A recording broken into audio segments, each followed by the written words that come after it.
Welcome back, everyone, to the Hearthstone Global Games. It's week number 3, and we just saw China go 3-0. The first team, I believe, to actually go 3-0. And now we move on to our next match of the day, which is going to be Germany versus Greece. Once again, my name is Dan, and this is Neil. Hello. I thought I'd introduce you as Neil this time. It confused me. I was looking around for a minute. Though. Yeah, who is this Neil man? guy? We have an amazing matchup coming forward. It is a two teams that have got fantastic players in Germany and Greece, and I'm really excited because some of these decks are a little bit different, and we'll get into the different decks when we actually get there. It's just some of the tech decisions have surprised me, and we'll have a look at the teams now and see who these players are and see what you've got in store for at home. We have some amazing players. Fino, who's not actually there. Not here. He's travelling back from Seat Story, yeah? Thalmenos is there, Spinner and Death-Rattle. Very recognisable team Greece are, and they do seem to be shaping up as a real powerhouse. Yeah, Death-Rattle and Thalmenos on the same team this year. Death-Rattle taking a little bit of a backseat playing-wise because he's been basically sort of doing team duty. Thalmenos, Davido, Fibelli, Intrepid Fox, they're sort of headed for the top 10-ish in the team standings for this season. And then there's Germany. You can't really argue with Germany as well. I wouldn't want to argue with Sintelor. No, I wouldn't either. And Bunny Hopper on that side, Psycho, Viper, an amazing set of players. And this should be an incredible series. And I say should because sometimes we are let down, but I'm expecting the best. Yeah, I'm a little bit concerned for Greece. If Fino, who is acknowledged as the best player, one of the top 4 or 5 in the world at the moment, is travelling, and Thalmenos is coming back from Japan, where he just came top 12 there. Top 12, yeah. It's... How do you say that, by the way? What, Thalmenos? That one, yeah. Thalmenos, I think. That's how you say it. Okay, because I was just... The W in the middle, which is weird, because I usually put W's in everything, actually just confuses me. So. Like foul, I think. Anyway, on the community show, we did... I say we. Falcone and Darok, they had a little vote-a-rooney with the Twitch chat as to see who you thought at home was going to win. And as you can see, the results are there on your screen. Everyone...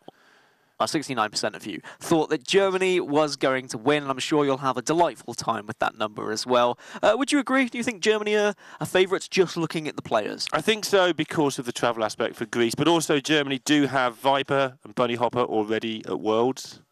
Psycho regarded as incredibly good, and Sintelol. Let's have a look how they've gone down with this so far, what they have banned and what they have picked. Always an exciting phase for me, seeing what is banned with Hunter taken away from Germany and the Paladin taken away from Greece. Now, Hunter is up there with the most brought, Death-Rattle Hunter, sorry, is up there with the most brought throughout all of the deck lists. So maybe that is a respect ban from Greece, as they are acknowledging it as one of the strongest decks right now. Banning Paladin's super weird to me, but they want to leave their Rogue up by the look of it, so... don't want to take their chance with the mirror, and they've got a slightly strange strategy here because Paladin's just not that good in these controlling lineups. But again, if you want to get Rogue in there, if you think the Rogue's going to take stuff down, I understand you don't want to take that 20% chance of just running into it, maybe. I mean, I'm more interested about taking away the Hunter. What did I tell you about making noises? You're banned. It's not been 24 hours. I've not let you into making noises yet. 20 hours and 30 minutes. Exactly, thank you. You can count. That's the first time anyone's ever said that. Thank you very much. But yeah, it is interesting. The Hunter is just so good against these mid-rangey / control lineups. Let's have a look how they've matched the decks against each other, though. And the other Hunter's run into the Druid, which is decent for Death-Rattle. In theory, however, there's some different decks here today. There are Shaman versus Druid to kick things off. We have Rogue versus Warrior, Druid versus Hunter. Warrior versus Shaman, and then Paladin versus Mage. As we have said, there is no Fino, so we've got Thalmenos who's going to play 2 games, and Death-Rattle is also going to play 2 games as well. To be fair, I feel like those players can kind of pick up the weights. They can just replace the fact that they do have a missing player, and sometimes missing a player is a good thing, because there are less people talking and you can kind of work. I think 3 is sometimes better than 4. It's a more round-out number. Yeah, especially if you've got a talky team, which Greece definitely have. Last year in particular, they were struggling a little bit because none of them was shut up. A bit like us. Well, a bit like you. A bit like me. Don't bring me into your... I'm going to keep talking now, so yeah. Sorry, into my what? No, I wasn't going to listen to him anyway. Anyway, match number 1 is going to be Shaman versus Druid. Now, it is the big Druid on the side of Greece, and it is, of course, the Shudderwalk Shaman on the side of Germany. Now, I have this as a favourable matchup for Druid. I don't know what your personal opinion is. I did have a minute ago until they got a hand with no ramp in it. So now they're going to have to go hunting for ramp. But since Lol's hand is also kind of nothing, he's got combo pieces, but they need card draw. Germany just... yes, they do need card draw, but Shudderwock being in hand is a good thing because it's a good get-out-of-jail-free card, and I say free, it's more like get out of jail for a hope of Shudderwock doing crazy things on turn 9. The trouble is, when you've got 9 mana, Druid's got like 17 mana. They do, and you said like, oh, it's really important that they find the mana, which they do pick up Wild Growth, but I think Bright-Eyed Scout is extremely important in this matchup to be able to have the possibilities of drawing a 5-mana Ysera or 5-mana Tarantus. Yeah, Oakheart. It's just absolutely disgusting as we get a result from off-stream, Indonesia and Switzerland, with Switzerland winning that one 3-1. 3-1 for Switzerland. And that will put Switzerland at 2-1 in Swiss and put Indonesia at 1-2. Lorinda. It will indeed. Both teams survive for another week, of course. When you get your 3 losses, you are kicked out unceremoniously from the Hearthstone Global Games. I think ushered out would be a more appropriate phase. We're not kicking anyone, are we? It depends what sort of tavern it is. Ah, this is true. Depends how rowdy you're being in the tavern. Yeah. But this is going to be nice Bright-Eyed Scout on turn 4, although we did see Tarantus already drawn, but certainly hoping for one of those big, impactful minions. It just always gets Wild Growth when I play it on 4. Nourish there as well. I mean, meanwhile, Germany are finding all of those pieces. I mean, Grumble's there, you've got Zola as well. If you pick up a Saronite Chain Gang, Life Drinker, you're in a good spot. Yes, I guess you are, because you only need the card draw eventually to get your combo, and the whole point is you're not going to get it all, but if they happen to get it all, then sure, just go at it. They are super tempted to Nourish here, which would give them 7 mana next turn, which isn't enough for what they've got in hand, but should they find a Malfurion, they can play it, but if they find a Malfurion with this, they can play it next turn. Yeah, not the best. The Enchanter isn't what you wanted to find, but the main reason why I feel Shudderwock Shaman struggles in this matchup in particular is because late game, the Druid can just go so wide with the sheer amount of taunts and minions that it can put on the board that the Volcanoes don't deal with what is to offer. Even when you hex one of those minions down, suddenly there's a Sleepy Dragon here or there as well. And what this Scout does is means, first of all, it's challenging the board, so it should be able to keep these totems and Zolas under control. But also they're going to be able to Nourish this turn, which curves into Lich King, and then the turn after that is Coin Tyrantus. For instance, or they can go with Primordial Drake should the Bright-Eyed Scout not get the job done in the meantime, clearing up this minor league board. And Tyrantus is a card that is being put into several iterations of Druid at the moment. We've even seen it be put in Malygos Druid, for example. Mainly for the mirror, it must be said, just because it's so hard to remove for the opposing Druid. But it also works out quite nicely in this matchup as well, because it can be hexed. Can be frozen, though, by these Glacial Shards. Yeah. I think in Malygos Druid, it got played a lot more because more people started running weapon removal. So they needed a plan C. Like, your Twig is your plan B. Yeah. And then that sort of gets dealt with, so... Now you've got plan C of just Tyrantus. Seems good. Belgium taking the lead against Hong Kong. Belgium 1-1, I believe, and not having the start they wanted, but they're very confident. They've got a very powerful team. Chinoise and co there. Maverick. Yeah, I remember them from last year just being, well, oozing confidence, some of those players. Oliek and the Weasel. Scintillo's having a good old stare at this turn. Main reason being, it's not the simplest of ones, because he doesn't really have too much to offer him what he can actually play himself. Everything is just a bit bitty. Yeah, I thought you were going to say he's a bit bitter then. I mean... It is Scintillo. It is Scintillo, and usually he is bitter, yes. So they're expecting Coin Oakheart, but they're going to dodge it. You can see the sharp intake of breath there from Scintillo as he's waiting for Coin Oakheart. I wonder who the calming influence is on this team, actually. It'll be Bunny Hopper, right? Yeah, I mean, we spent some time with Bunny Hopper back in Italy, and he is a pretty calm gentleman, isn't he? Strange that, because he's just won the championships.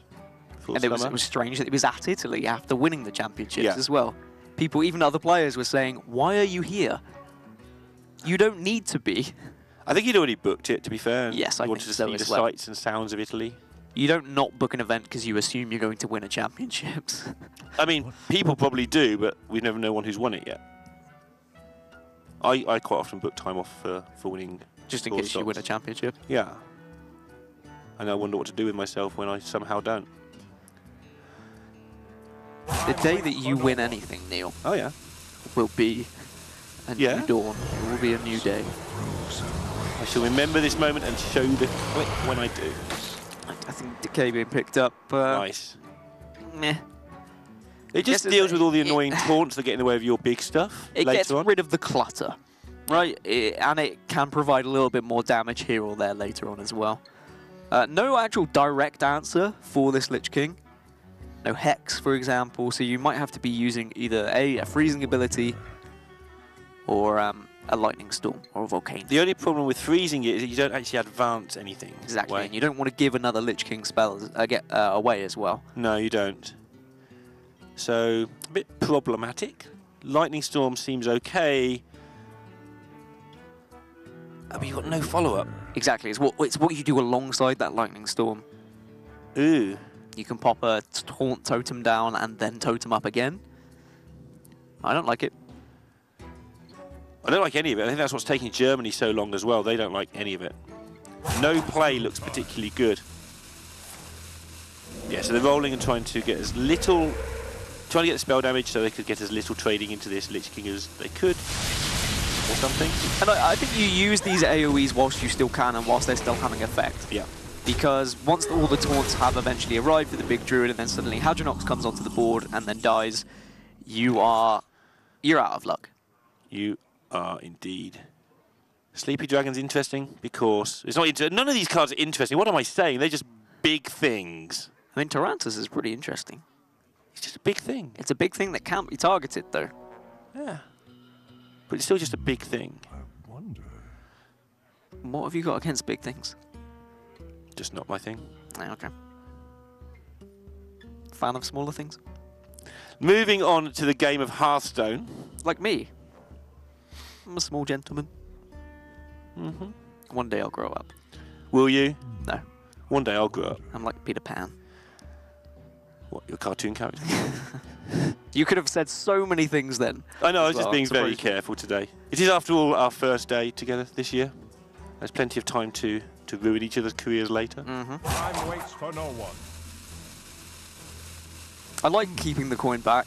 I think coin into Tarantus is a very aggressive line. Whereas this kind of does something similar. It puts a big threat onto the board that has to be answered. And it's kind of clearing the way for Tyrantus. You want that down so it can't be volcanoed. So first of all, you've got to establish some other big things to allow the Tyrantus to stick. Because if it sticks, you win in 2 turns, obviously. Oh, and this Death and Decay is looking pretty tasty right now. Hasn't got much to back it up, though. Plenty of good things that can come off the top of this deck now as well, to go with the Enchanter or the Death and Decay. That's not really one of them. It's not, but having Branching Paths, I feel, in your hand is always a positive with this deck because you have that potential out for just lethal damage. Yeah, especially like a Spreading Plague, or you just get way too many of these gigantic minions. Meanwhile, we've been looking at the Shudderwock side of it. They are sort of tiptoeing towards completing the quest, completing the combo pieces. Basically is a quest. Yeah, a couple of life drinkers here or there, and then suddenly you've got a chance to go infinite.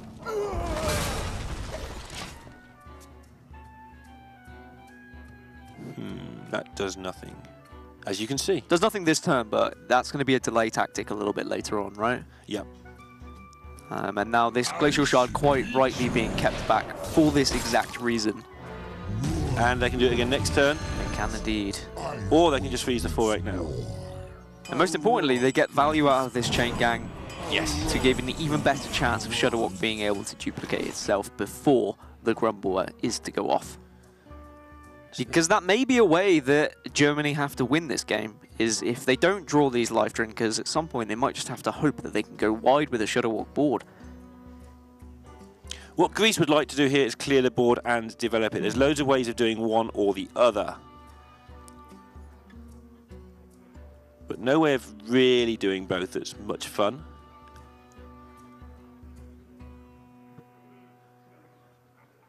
Swipe Primordial Drake's just sadly a little bit too expensive.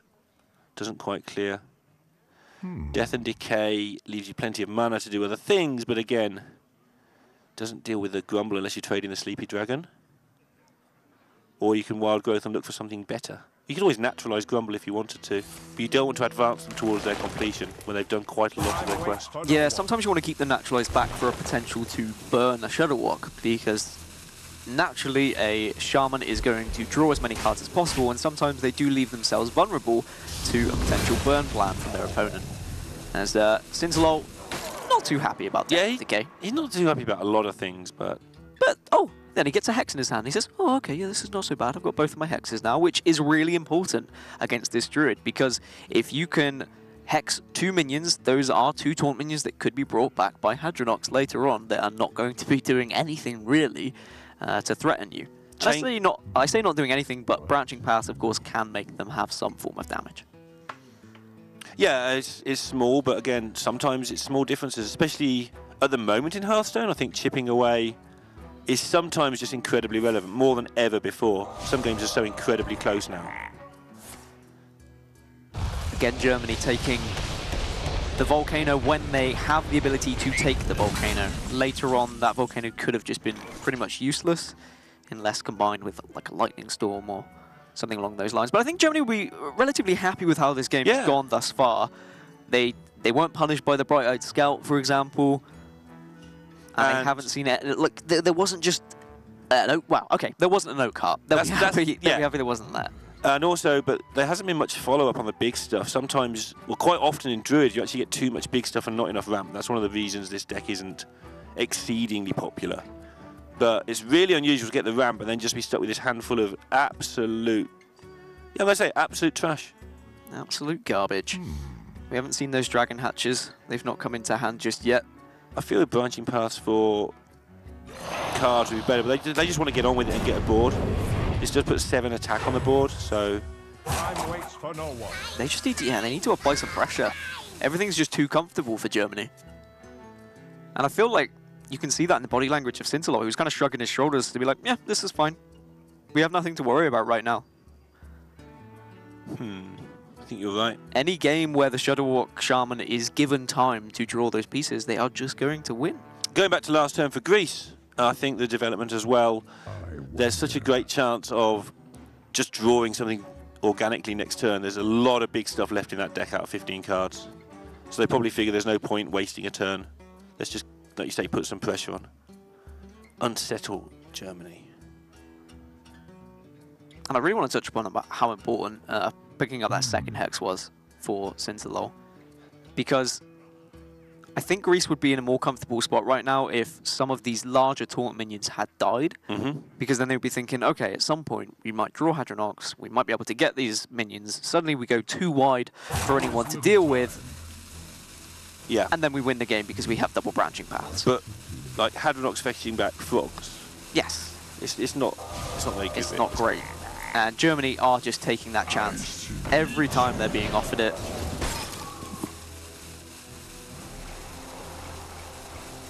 As little froggies, even with double branching paths, aren't particularly scary. Another dead card as well, and you may be forced to just use branching paths for card draw if this Nourish doesn't find anything significant. Yeah, I think you're right. This branching path has got that. Now there's 2 of them, has got that capability. Just that burst finish is very possible. But the Shaman's done loads of the piece of the combo and just hasn't taken any damage to mean anything. Plus they got the hand space, which is always nice, this Shaman.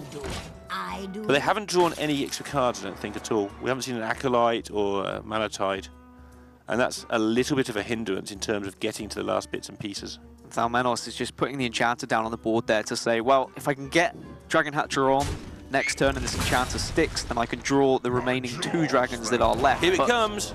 Cincelol is going to take this opportunity now and go wide with his Shadowwalk. I think this is the most overlooked thing with Shadowwalks early. Just make minions. They're really good. And yes, okay, he doesn't have the Life Drinker, but I don't think you need it at this point. Sure. Get yourself a whole load of cheap Woks. Nice stir fry. Yeah, I was going to say, I saw a few of them while I was out in Japan. Did you have a good time? I had a great time. Food was incredible. Thalmenos was there as well, of course. We had a quick chat.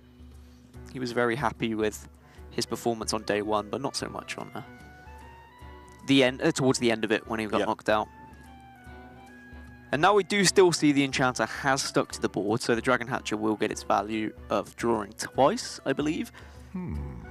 But it needs to hurry up. I mean, there is double branching path. That's a lot of extra damage, +4 to every minion.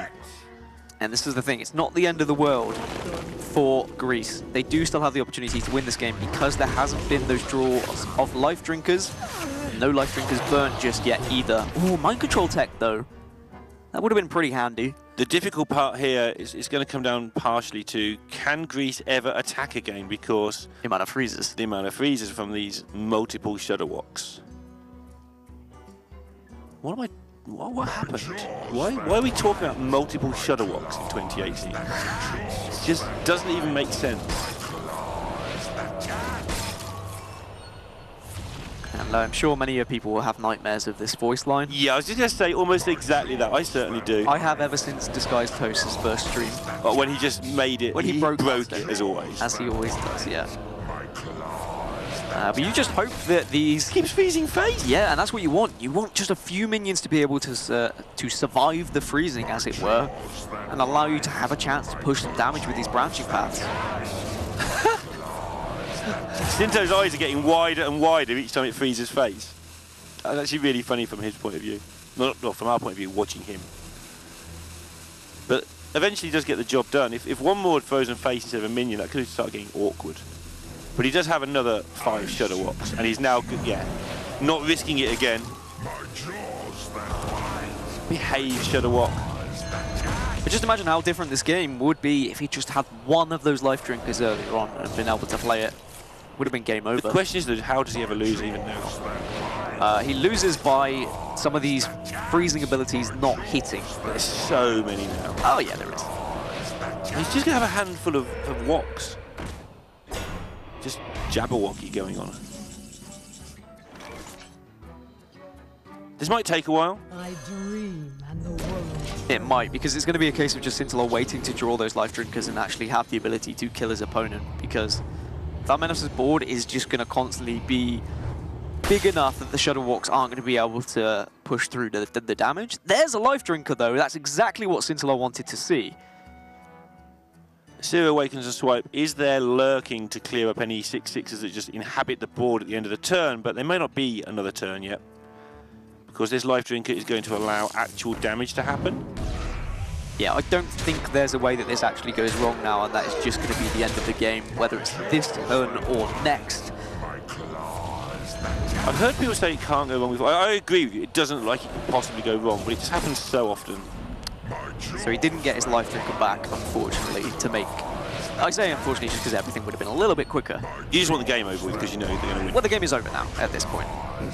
There is no way he loses. He has enough... He has enough Shudderwocks in hand to just kill Greece and Thalmenos across a series of turns. And because of all the freezing abilities from the Glacial Shard, unfortunately for Thalmenos, he just has to sit there and watch. My ears! Almost like a night terror, when you wake up and you can't move your body. Help! But there's a monster chasing you. And now he concedes. Germany going to take a 1-0 lead after Scintilla just taking the initiative of playing an early Shudderwock and recognizing that he could win the game throughout sheer stalling mechanics. My jaws that bite. My claws. Just like shaking. Catch. It's like PTSD, isn't it? Yeah, it's just like, yeah. I can't handle it. Maybe next meta we won't see. No, who's kidding? I think Shudderwock's still here to stay. It's a good deck. It's an interesting deck a lot of the time. I know some people find it boring, but it's very hard to set up what you're trying to do with it.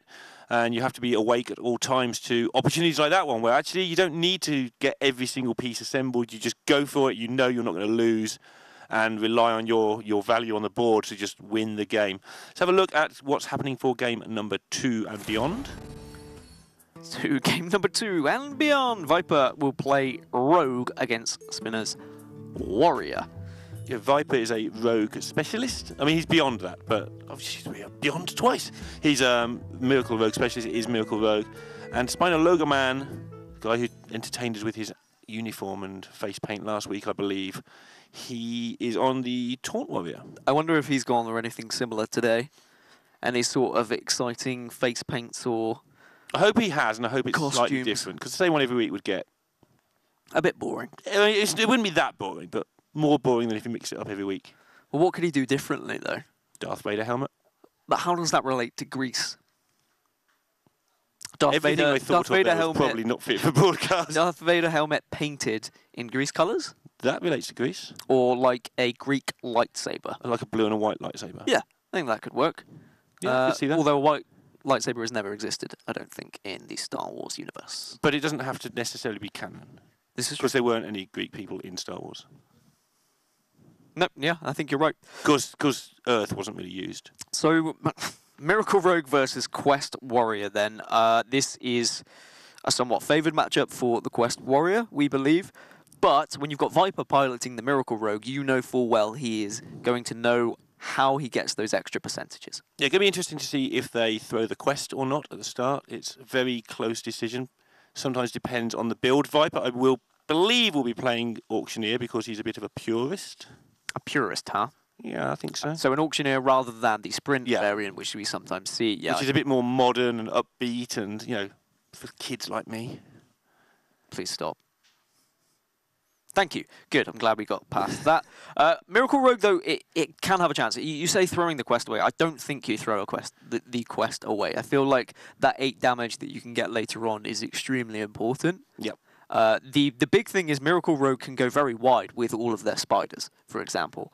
But the Warrior has the tools to deal with wide boards, funnily enough, because they have those brawls. So as the Miracle Rogue, you're going to want to try and bait out those brawls and those removals early on, for then that one big spider turn where suddenly the brawl goes, the Warrior just goes, oh damn, how do I deal with this now? Yeah, and I think the Auctioneer is just that extra bit of board presence that it's really that close to the quest that you do keep it. If it's Sprint, a little bit less board presence, you can sometimes throw the quest and just make sure you run them out of things. Just literally kill everything. And then find anything to plop on the board. The Rogue ends up fatiguing in those games because...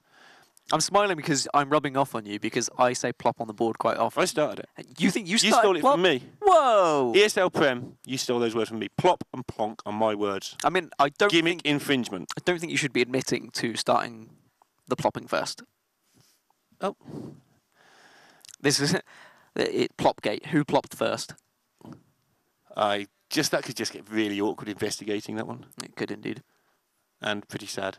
Speaking of sad, I'm quite sad because the main reason I'm sad is because I feel like Miracle Rogue should be able to actually take this matchup. Yep. Because everything about Miracle Rogue and your early board hench clan thugs, they should just be able to bash through early before the Quest Warrior completes the quest. Yeah. But it's just all those pesky taunts. So if the Quest Warrior can find taunt after taunt after taunt, suddenly the Clan Thug is either A, just dead, or it is just smashing through various walls. And Warrior has just the right package of removal, so it has just enough spot removal to make the Rogue go wide, and then it brawls. Or if the Rogue doesn't go wide enough, the Warrior can absorb the damage long enough with the taunts that it doesn't matter.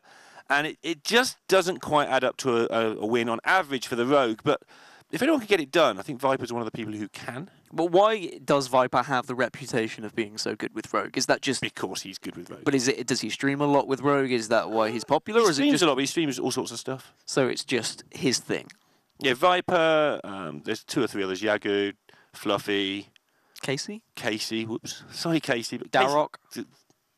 Actually, Darrock is a bit of a Rogue boy, isn't he? He is very much a Rogue boy, but he doesn't like being thrown in the mix with the likes of... all the names we've just mentioned. Because it puts the pressure on when he's casting. It's like, if he makes a small mistake, he just gets an essay from Casey explaining why it was awful. I mean, he did say even if it's like 1 damage or something. Yeah, he gets graded. Does he? Yeah, by Casey. Casey will write an essay, and then he will grade Darrock on his performance. Like 4 out of 10, C me. C minus. See me after. Yeah. See me after the class. Maybe that's what we need. Maybe, Casey, if you're watching, or any Rogue specialist, make a lecture on Rogue play. And tell us why Gaskin was wrong. What do you mean why I was wrong? About what? I've not even said anything to be wrong yet. It's a good start. It is a good start. That's the best way to do it. We are finally going to actually get into the game, so you can stop listening to us plopping away and talk about some actual gameplay. Yeah, and we can see the first decision then of whether the quest is going to be thrown or not. That is always the decision with Quest Rogue, as once again we do see a little bit of face painting on the go. I respect it. Yeah, different style this week. There were as well. stripes last week, weren't they? They were. Whereas this is just a half and half. This seems like a botched job. I'm not going to lie. Seems like this is a rush. I'm analysing. I'm not grading it well. If I was an art But the teacher. thing is, Fino's not here this week to put the pressure on. Imagine Fino sort of talking about your face paint. He'd just be like, I'm not going to do the accent, but he'd just be very angry if it was wrong. Thumbs up. Hey, how you doing, Spino Logo Man? Why was he thumbs up to us? Yeah, it's to us. It's, okay, great. He likes us. He knows that we were acknowledging his face paint. And quite rightly, I think, keeping the quest, because I think it's going to be very important as this matchup goes on. I know that no matter how bad it gets, the Greece always like me casting their matches. Because they won every single time I cast last year. I think they lost every single time I didn't. You're their good luck omen. So apparently, unfortunately for Greece, they need me to cast. Do you know what's bad? Every time I casted at Greece match last year, they lost. So now what happens? Oh no, the universe could end. Both Clan Thugs in the hand for Viper. I think Clan Thug is such an incredible card, and it's why both Odd Rogue and Miracle Rogue have been so fantastic throughout this meta, is because of this one card. It's nuts. And not a lot going on here for the Warrior. They did keep the quest as we predicted they would. But they're not going to be able to deal with the thugs with this current hand. Bits and pieces, obviously Warpath adds up. But assuming the German hand actually improves and doesn't just stay as 2 minions and 3 spells that aren't doing much right now, assuming they draw any sort of half-decent hand, they're going to be able to apply good pressure. And you can see that there was the consideration of the cornered sentry. I've seen quite a few players play it on 2, and I'm not quite sure on it. I like playing it with some sort of synergy to be able to clear up the 1/1s, clear up the raptors that come out of it. It doesn't hit too well against backstab. This is true. Against some decks, I think it's fine. Like against Paladin, if they've got nothing on the board, just plonk it onto the board, and the 1/1s don't kill you. But You're a bit of a plonker, aren't you?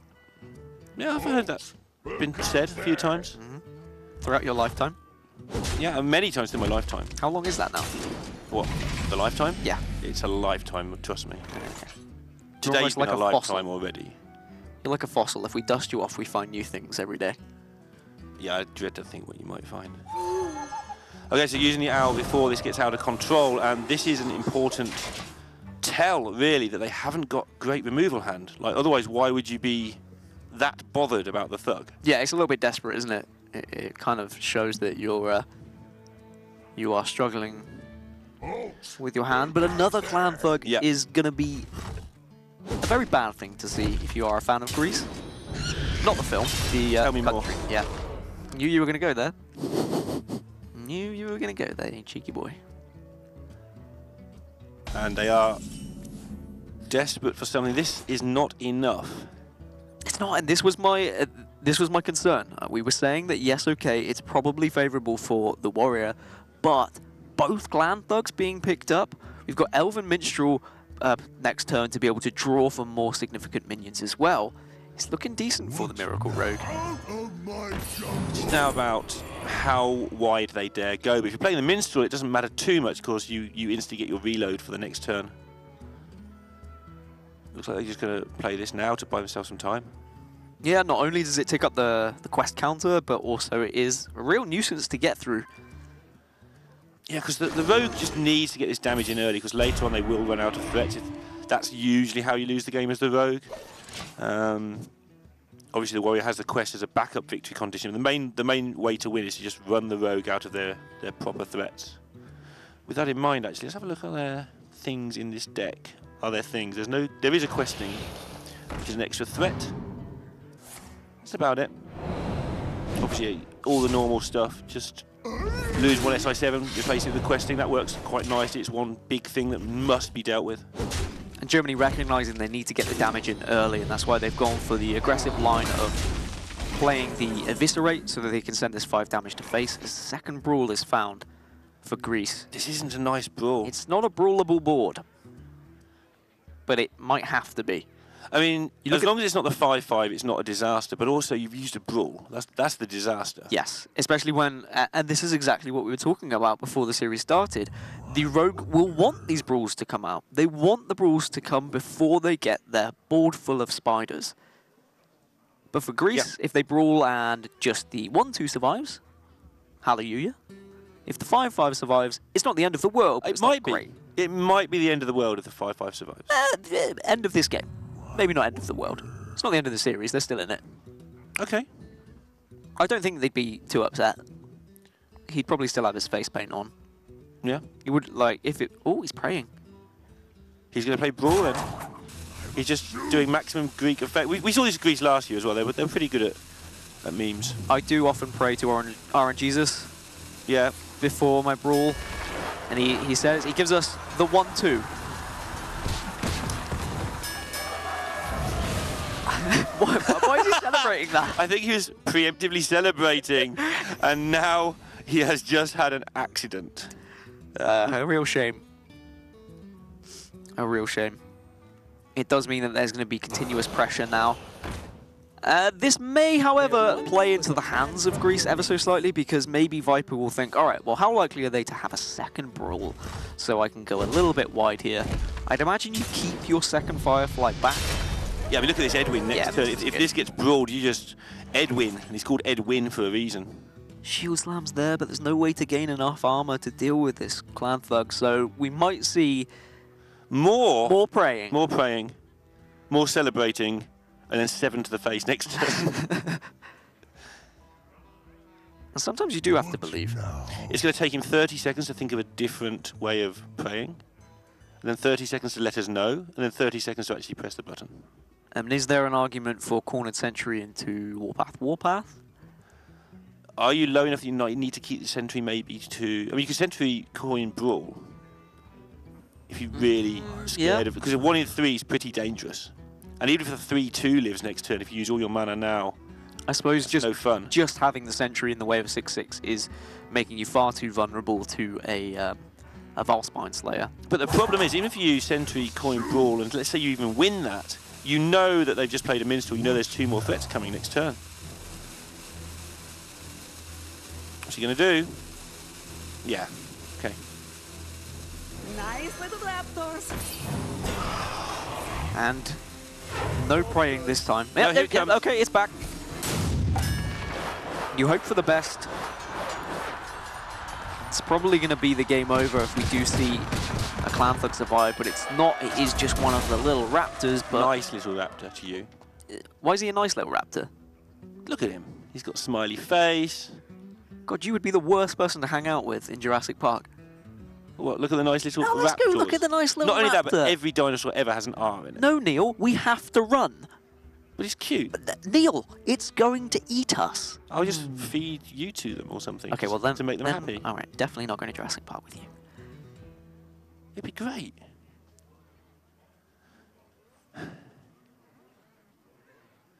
Well, now they've seen both brawls, they've just got to play around the warpath.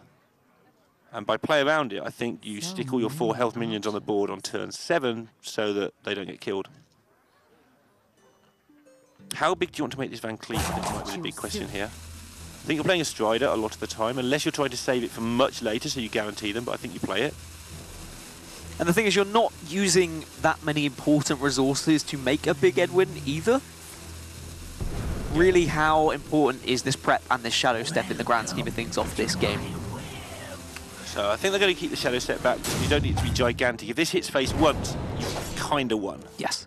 Your Shadow Step might be nice for a Leroy later if you get them low. This is getting them low. But this plays around Warpath just beautifully. And with only Tar Creeper as the way to really defend yourself, Greece It's not really constantly defending yourself, on is it? the back foot. No, yeah, it's not defending yourself. If you weren't wanting to put just a sentry in the way either, you're not going to want to just have a Tar Creeper. Yeah. Because you know full well that's going to be 8 damage coming to your face. Now, as of next turn, and notice the positioning here, by the way, just in case Galosh. It's just a good technique to put the big thing in the middle. Obviously, if that's all their next turn, they're dead anyway, so it doesn't matter. But this is reminding themselves for next turn. Somebody would have said, make sure you do this game. Yeah, get used to simple positioning right now before Boomsday changes everything. And it's just going to be mental. Is it? Well, yeah, have you seen half the cards? Yeah. It's just going to be insane. Haven't seen the other half, though. They're next week. The power levels are going to be absolutely crazy, and I am so excited for it. It does look like it's going to shake up the meta a lot more than most middle sets of the year.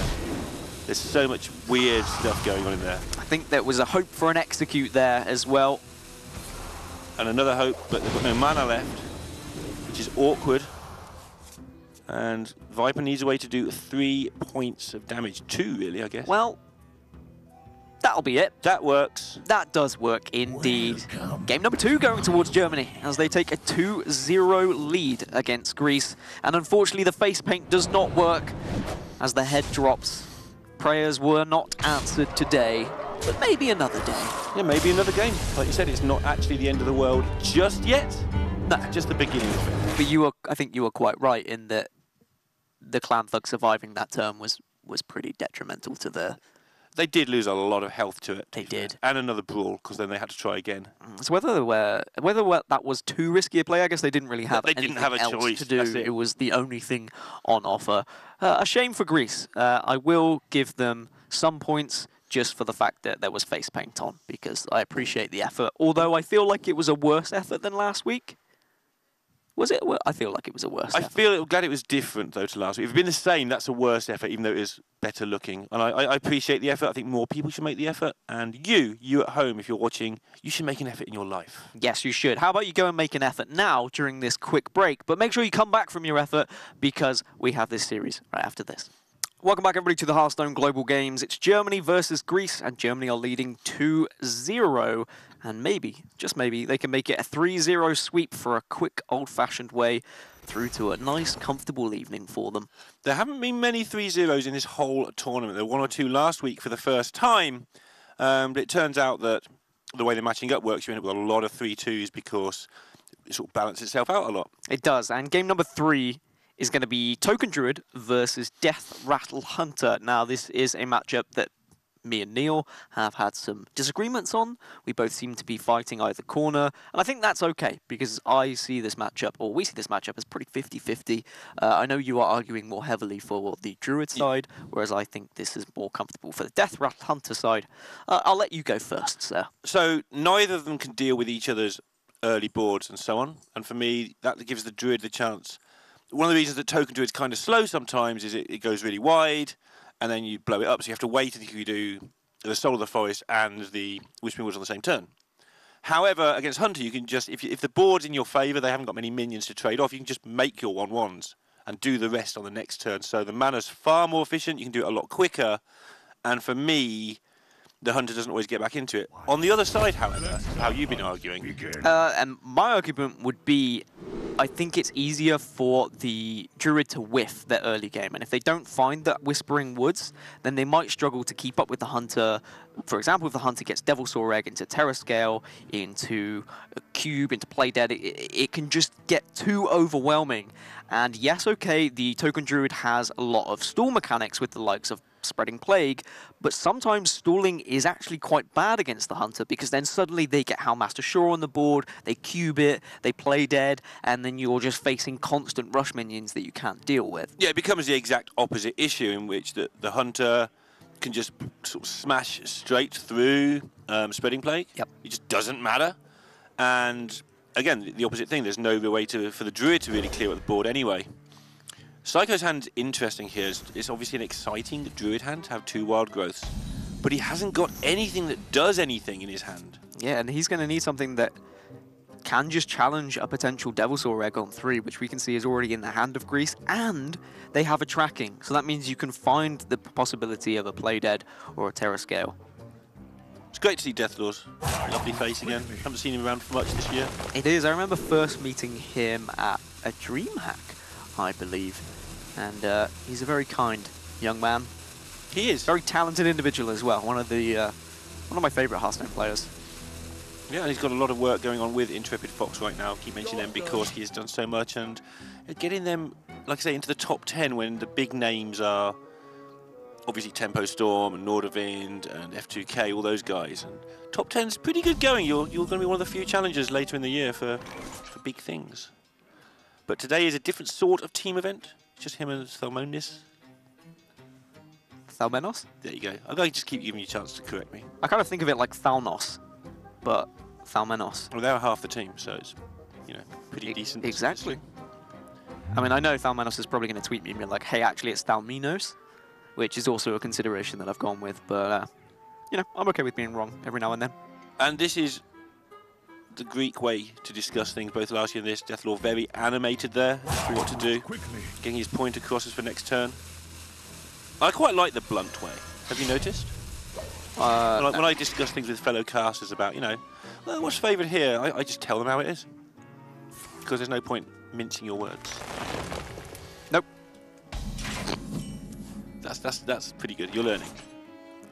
Prince Kalaseth found, but I think Egg on 3 is hard to pass up, although you don't have any activators for it, so maybe Kalaseth is just strictly better. But then Kalaseth becomes a lot worse when the eggs aren't there, because that's kind of one of the points. So he does just go for the egg, try to... There's a lot of activators he can pick up next turn. Now this is what we were talking about, is the early game can struggle from the Token Druid. They haven't found that Whispering Woods, but they've got Oaken Summons, and yes, okay, they've got Violet Teacher, but by the advantage of playing the Candle Shot on turn 2, they can now use this Hunter's Mark to just trade out and take down this Violet Teacher so comfortably. Yeah. And that's a big deal with no other token generators in hand right now. If the Violet Teacher had lived, however, look how ridiculous next turn would have been with coins and wild growths and Soul of the Forests and all the 1/1s that the Teacher makes. And that is the reason why this Candle Shot was played on 2 instead of Hero Powering, because if we did see the coin into the Violet Teacher, then they wouldn't have had a way to deal with it if they just Hero Powered, for example. Because they wouldn't have been able to play the Devil's Oar and play the Candle Shot on the previous turn. And even these little boards that don't look very menacing for the Hunter are just starting to get enough stuff down to tidy up. Ooh. Oh, it's a bit on time. I was going to say getting towards tidying up Whispering Woods, but it might just be on time here to just play. Yeah, Whispering Woods, and then you follow up with the Soul of the Forest. Yeah, you lose 3 minions. We still have 4 left, 3 left. Naturally, you want to use Flanking Strike on your own egg, but I feel like you've got to remove as much minions as possible. Houndmaster Shaw. Can you kill off enough? Play Shaw, and if Shaw survives, then you're always in a decent spot. Except Soul of the Forest we played, and Branching Path is an option after that. Savage Roar Branching Path is actually an immediate option, which is just a load of damage, but...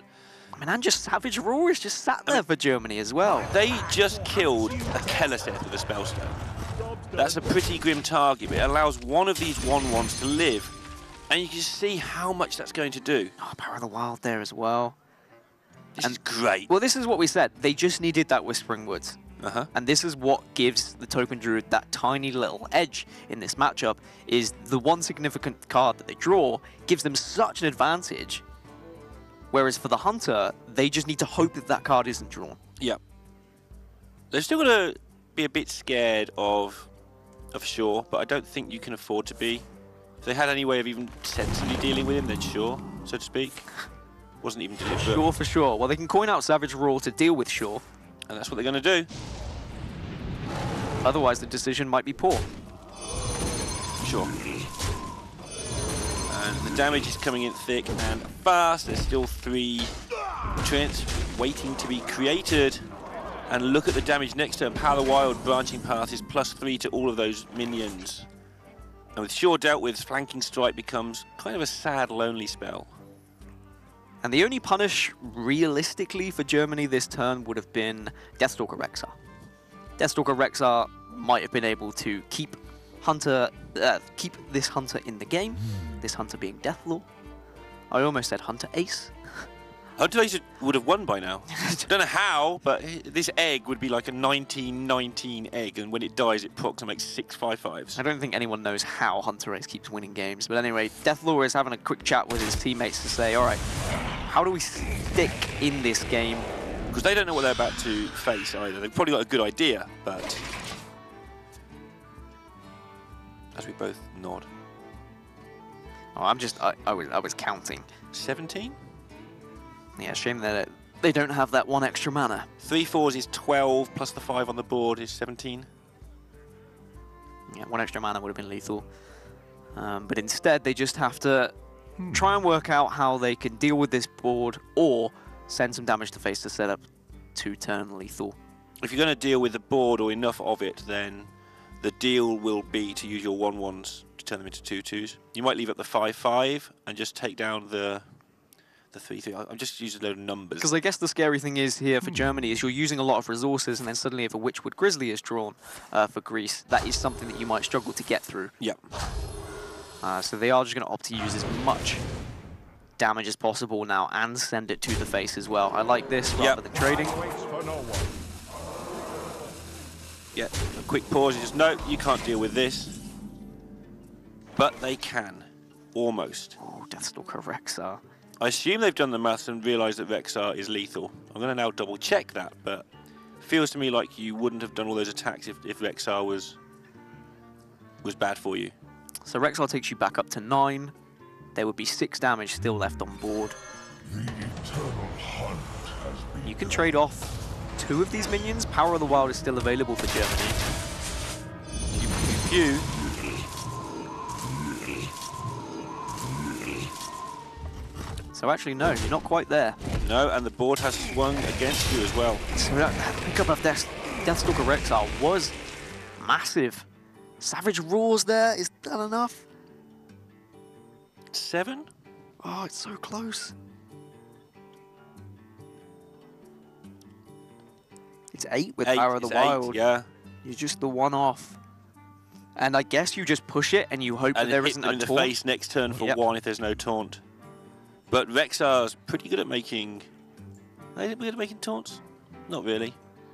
But he's got a decent chance. I'd say it's up there. It's up there. Lifesteal as well is very But does trading possible. ever win you the game? You have no cards in hand, and building beasts is just going to overrun you. They're going to get lifesteal as well at some point. So lifesteal or taunt keeps them in this. And you can see now why this matchup is so close as well, because it's just these minuscule decisions. Yeah.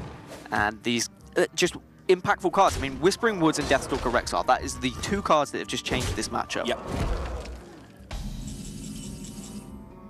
Build a beast. Build a beast. Build a beast as fast as you can. Well, you're not You're not taking Emerald Emerald Reaper anytime soon. So I imagine probably Timberwolf to give yourself the most room to find something. Yeah, you want just a way to not die. It's looking really grim. And that's not what you're looking for. No, you don't have any rush. These are not the beasts you're looking for. As It's Deathlord not the Druid you're looking for. is not going to be able to survive here, and it's just going to be the hero power from Psycho to put this series to a 3-0 to Germany. Deathlord's getting very animated to have a conversation with his team. He looks quite flustered and upset, but what can you do? Whispering Woods, in the end, was just too much for Germany, and even though the Deathstalker Rexar came out to give them just a little bit of hope, Germany get the first 3-0 of the day. Germany's got a really good-looking team. You think It's so? a strong-looking team. Strong-looking team. Yeah, Not good-looking team as well. You think, yeah? You've got Sinto Vipers, yeah, but very strong-looking team on top of all that. And Greece are not a pushover, but not having Fino available today, I think, might have been a big deal in terms of lineup work. I mean, I don't want to discredit the other players on the Oh, they're a Greek lineup strong because- team. They are a very strong team. But then if you can add Fino to that, it becomes Right. even stronger. Right? And you're up against this German team, Darek's pick, I believe, actually, which is one of the strongest teams in the tournament. If not, at least on paper, in terms of actual win rates, percentages, etc., they might be the best team of the tournament. France might have something to say about that. And they are now 2-1 in the Swiss as well, which means that Greece fall 1-2. Let's take a look back at some of the games that were played, or all of the games that were played. Germany 3-0, Thalmenos wasn't able to take any game with his Druid. We also see the Warrior lose and the Hunter as well. We didn't even get to see games 4 or 5. But at least every player from Greece was able to play. We can't say the same for Germany. The reigning summer champ, Bunny Hopper, not able to play. And they still had it to do, even if it got down to that last game, the Paladin against the Mage is still pretty decent. I mean, the Paladin against the Mage would have been the most favourable game in that series as Yeah. well. So I think they would have been very, very happy after the selection selection process. But we are going to have a chat with Sintalol after that series, who I believe is on board with us. Sintalol, that was a pretty good series for you guys, a nice, quick, swift 3-0. Are you excited for the upcoming expansion, though, and how that's going to affect HGG? Oh, I haven't thought about that. You're right. Of course, deck building is always exciting. Especially all the other German boys love deck building, so we're going to prepare some cool decks, I'm pretty sure. Has it taken the pressure off your team a little, having 2 players going to Worlds, so they're not so desperate for ladder points? What do you mean? Ladder is still fun. Everyone still loves playing ladder. But it just frees up time for them to help out with this. I mean, it's not really about ladder points. We're all really focused and want to make BlizzCon, so we're doing our best. I think we played fairly decent today. Maybe some small slip-ups, but overall, fine. And we really want to make BlizzCon, so we'll do our best. I think everyone wants to make BlizzCon at this point. And you speak of slip-ups. Is Germany, are you guys the type of team to look back at games and analyze where the slip-ups were and how you could improve on them in the future? Oh, they did that during the set. Like, oh, we should have done that. That turned completely wrong, and they started fighting. But I'm like, guys, okay, let's win the set first, okay? But yeah, we'll look back and see what we can do better. And I mean, we already know what we messed up a little, and that's so good we're gonna discuss. Are you guys good friends then? Is the German squad in general like pretty close? You've all met each other surely by this point? Yeah, we're all good friends. Like we ladder a lot together. We just hang out in calls and stuff. So this is just a nice tournament for fun. Excellent. Hopefully you get the chance to hang out at BlizzCon together. A little way to go yet, though. But good to see you, and hope to see you again in future weeks. Best of luck, Yo, dude. thanks. Take care. Same. And a nice cheery Sintalol. I like that. I've never seen that before. No, it was. I was expecting the worst, but I guess after a victory, it's always a good situation. Yeah, another player who has already been to the World Championships, of course, with last call points on. Incredible. But 2 times he managed to get through last call, but the one time he didn't actually win the event. I feel like he hit the nail on the head there with, we just want to get to BlizzCon. And I think we have to stress that point. It's BlizzCon. Yes. Every team has the chance to go to the final and play Hearthstone at BlizzCon. Last year, it was just the championships that were played at BlizzCon. This time, HGG. So it's such a good opportunity for some players who maybe individually wouldn't be able to make it, get the chance as a team as we take a look back at some of the highlights. And it is, I mean, I was half joking, but it is a great place to hang out with your friends. Yeah. And so if you're going as a team of 4 as friends and you get to compete as a nice little bonus, then, you know, you're good going. Nice little wall, sorry. It is amazing to hear that they are analysing their play as they go as well.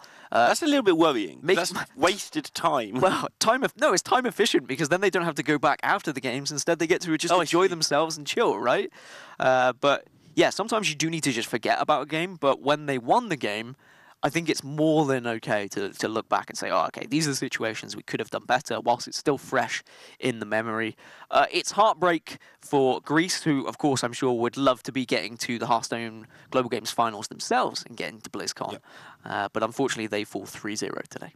They are one of the more colourful teams, and hope to see more of both of these teams. I seem to say that a lot. I can't see more of all 46 or whatever it is now remaining teams. But quite literally colourful with painting on their face as well. I am going to just say if we see Greece again on the next stream in a couple of weeks' time, I want to see even more face paint. I want to see a different kind of pattern, and I hope it's going to be an extremely colourful one. But we are going to go for a short break. We still have one more series, though, for you guys at home. It is going to be Kazakhstan versus the Russian Federation.